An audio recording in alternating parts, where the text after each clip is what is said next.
up, guys? Welcome back to the Watch Den. Hey, we're back with George Carlin again. We have Saving the Planet. Thank you guys for commenting this down below. You got your comments on the screen, so shout out to you guys. You commented, we're gonna do it. So yeah, we got Saving the Planet, George Carlin. Should be interesting. I think we haven't really seen him talk about like the environment or anything like that. Yeah, seen him talk about politics, war, disease, the government, people, but not really the planet. So it'll be interesting to see his perspective on this. Of course, we're always open to knowledge, so yeah. And check out the George Carlin playlist. That's right, yeah. We have that on our channel, and we've been slow. We took a little break, but we're gonna be back. We're gonna try to upload every day, because that's what the channel banner says. Yeah. So we're gonna try our best and keep commenting suggestions, and we'll do it. See, I'm not one of these people who's worried about everything. You got people like this around you. Country's full of them now. People walking around all day long, every minute of the day, worried about everything. Worried about the air, worried about the water, worried about the soil. Worried about insecticides, pesticides, food additives, carcinogens. Worried about radon gas, worried about asbestos. Worried about saving endangered species. Let me tell you about endangered species, all right? Saving endangered species is just one more arrogant attempt by humans to control nature. It's arrogant meddling. It's what got us in trouble in the first place. Doesn't anybody understand that? Interfering with nature. Over 90%, way over 90% of all the species that have ever lived on this planet, are gone. They're extinct. We didn't kill them all. They just disappeared. That's what nature does. They disappear these days at the rate of 25 a day. And I mean regardless of our behavior. Irrespective of how we act on this planet, 25 species that were here today will be gone tomorrow. Let them go gracefully. Leave nature alone. Haven't we done enough? We're so self-important. So self-important. Everybody's going to save something now. Save the trees, save the bees, save the whales, save those snails. And the greatest arrogance of all, save the planet. What? Are these fucking people kidding me? Save the planet? We don't even know how to take care of ourselves yet. We haven't learned how to care for one another. We're going to save the fucking planet? Wow. Yo. That's intense, man. Yeah. And it's so true. I personally, I didn't know about that 90% thing. Dude, it's okay. I'm a biology major, so I know some of the stuff he said was a little bit wrong, but like he is right about that. Like I don't think it's even 90% of all species that have lived are dead. I think it's 99% are all dead. But like he said, like a lot of things die without humans being involved. Yeah. Like nowadays, like there definitely are species that are extinct because of human activity, but he's right. Like you can't really save everything. Like by trying to save everything, you might even mess everything up even more. So true. It's a complicated thing, but I like the way he's breaking it down. It's definitely made me laugh a couple times. Yeah. Saving the whales. Save those snails. Yeah. And with the people, we can't even take care of ourselves. He's right on that front. Yeah. How to take care of ourselves yet? We haven't learned how to care for one another. We're going to save the fucking planet? I'm getting tired of that shit.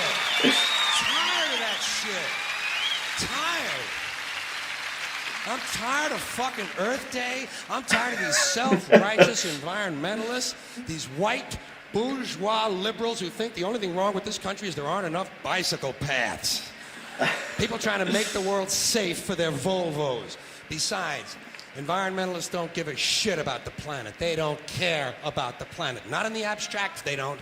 Not in the abstract, they don't. You know what they're interested in? A clean place to live. Their own habitat. They're worried that someday in the future they might be personally inconvenienced. Narrow, unenlightened self-interest doesn't impress me. Besides, there is nothing wrong with the planet. Nothing wrong with the planet. The planet is fine. The people are fucked. Difference. The planet is fine. Compared to the people, The planet is doing great. It's been here 4.5 billion years. Did you ever think about the arithmetic? Planet has been here 4.5 billion years. We've been here, what, 100,000? Maybe 200,000? And we've only been engaged in heavy industry for a little over 200 years. 200 years versus 4.5 billion. And we have the conceit to think that somehow we're a threat? That somehow we're going to put in jeopardy this beautiful little blue-green ball that's just a-floating around the sun?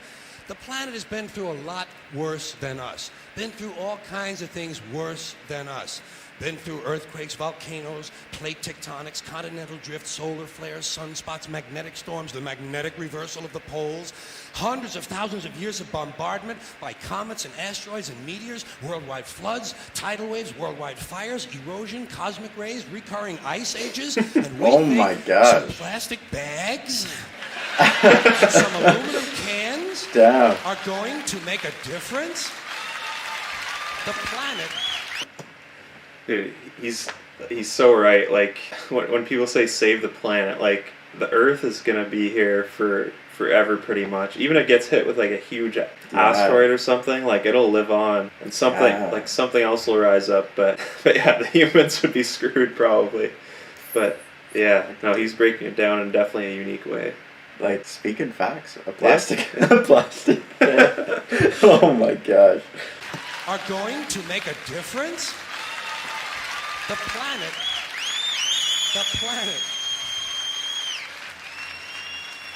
The planet isn't going anywhere.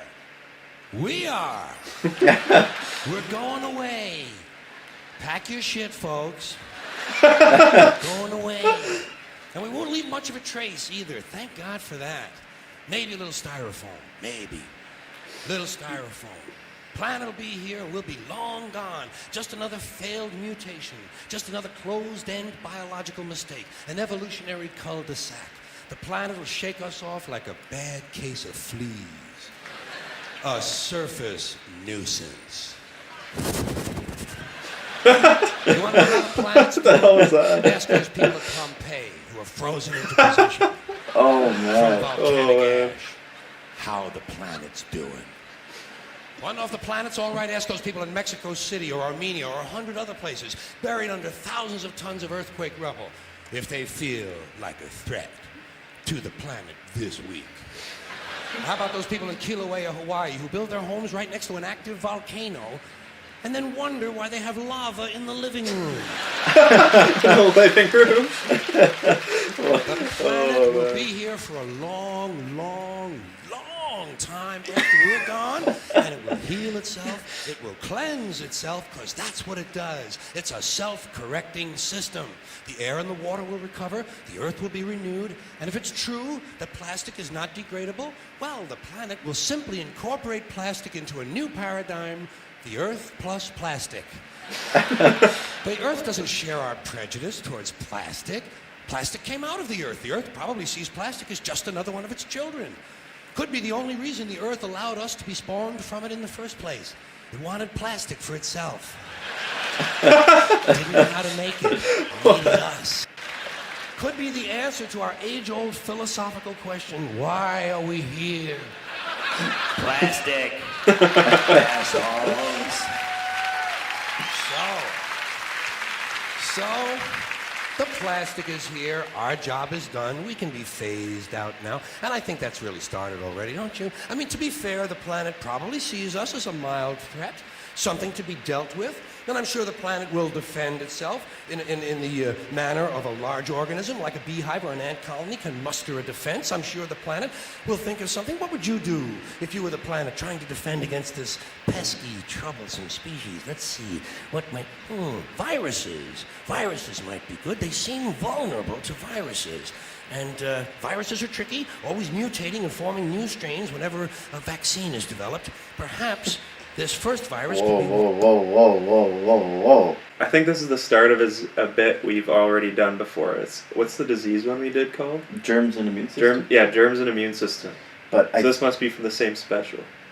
it could be, but I haven't heard him say it like that. I thought he said it that exact same way, but I could be wrong. Because that's why I was so like, whoa. Yeah, because yeah. It's like Yeah, but yeah, no. Let's keep watching. We'll see if it's the same. One that compromises the immune system of these creatures. Perhaps a human immunodeficiency virus, making them vulnerable to all sorts of other diseases and infections that might come along. And maybe it could be spread sexually, making them a little reluctant to engage in the act of reproduction.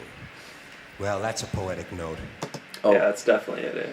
I think we did get a comment on the germs and immune system, and I think that's referring to AIDS. That was Yeah, in yeah, the I did time. read that comment. Yeah, Yeah, so we'll pop yeah, it we up didn't on we the didn't screen. pick up on that one. Yeah. Yeah. And it's a start. And I can dream, can't I? Gotta worry about the little things. Bees, trees, whales, snails. I think we're part of a greater wisdom than we will ever understand. A higher order. Call it what you want. You know what I call it? The big electron. Big electron. Whoa. Yeah, we definitely saw this. Whoa. It doesn't punish. It doesn't judge at all. It just is. And so are we. For a little while. Thanks for being here with me for a little while tonight. Damn. Thank you very much. Thank you. B. Oh shit. Thank you. We'll watch Maybe I'm wrong then, because he just ended the special there. Thank you. You, New York City, take care of yourself. Take care of yourself. And take care of somebody else. Thank you. Good night. Wow. Take care of yourself and take care of somebody else. Yeah, that also has a good message. Yeah, dude, that was one of the most unique bits I've ever heard. Like, I don't know how you think of that. The Earth created humans to make plastic for it. That's all it is. The Earth wanted plastic. He had to have been pretty stoned. That's You a very- think? Yeah. Because he said he would write his bits Yeah. for a few weeks, and then he would take a hit or a couple hits or whatever, and then tweak them. So maybe that Did you was, see that? Where did you see that? I think it was an interview. Oh, okay. It was an interview. That's But, good. Yeah. No, I knew he was into drug use. Yeah. Definitely knew that. That vaccine part, I think it was a part of this one. Yeah, like it definitely seemed familiar. Either I saw it somewhere else or it was part of the other bit. But it ended right after that. The show ended, so I don't know. He's ahead of his time. Like, what can we say? Like, it just blows my mind how different that is. And the way he said a flu and a variant, and a Yeah, variant yeah. comes out as soon as there's a freaking vaccine. So that's intense timing, and that's what's happening now. So I wish he was still around. oh man, he would be. It'd be golden to hear what he has to say. I could just imagine with a Twitter account, like Yeah. keeping everyone in check. You know. I think the closest we have to him right now is probably Bill Burr. Yeah, Let us know what you guys think. Who's the closest comedian nowadays to Bill Burr? Leave a comment. Or to, George Carlin. Leave a comment. Yeah. But yeah, guys, I mean, that was another solid banger. Comment down below what you want to see. We have a couple more George Carlin videos that we'll be filming. And yeah, like the video, subscribe. More videos coming soon.